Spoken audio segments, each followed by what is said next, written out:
Eh, ikaw naman kasi eh. Ikaw yun. Anong ako? Eh, ikaw malakas mangasar.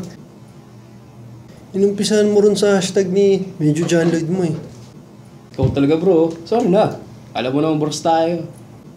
Kaya ako nagbibiro ng ganun eh. Ano kailangan kong gawin para makabawi sa'yo? Saka malaman mong sorry talaga ako. Wala. Sige na. Okay na tayo.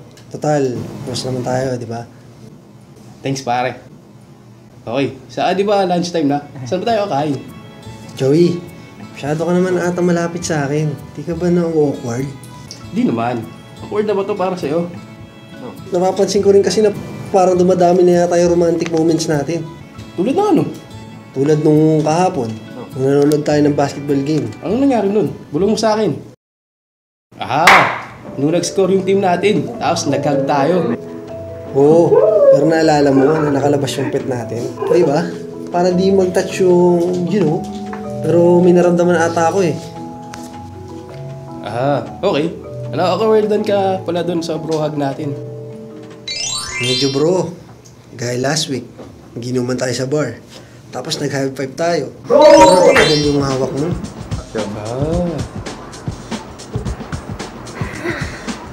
Ang jacket mo Oo nga. Saka ka? Hindi, mo lang.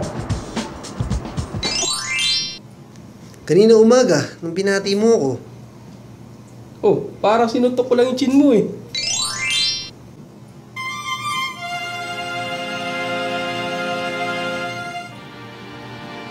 Morning. Pare, dumulas eh.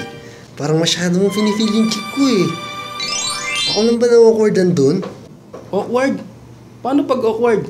Ano ba ginagawa sa ganong sitwasyon? Bakit di na lang kaya tayo mag-PDA? Ha?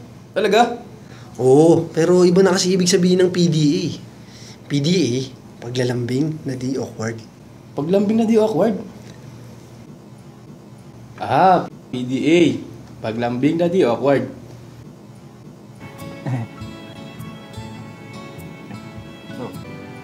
You wanna watch ba, bro? Sige. Eto, share tayo. PDA naman dyan! PDA! PDA! PDA! Okay lang ba, bro? Okay lang, bro. Sige, put your head on my shoulder. Handa free naman ako eh.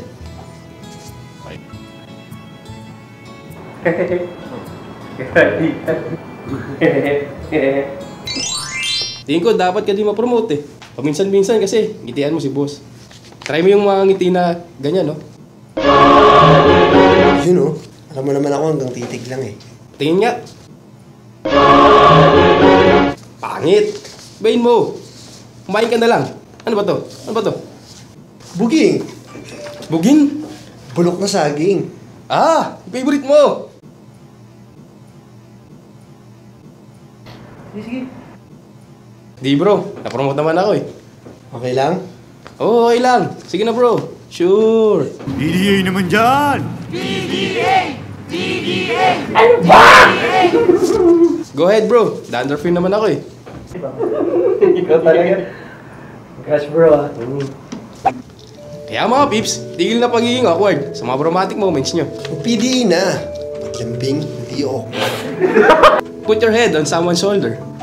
Basta you see, smell, and feel 100% dandruff-free. Forever.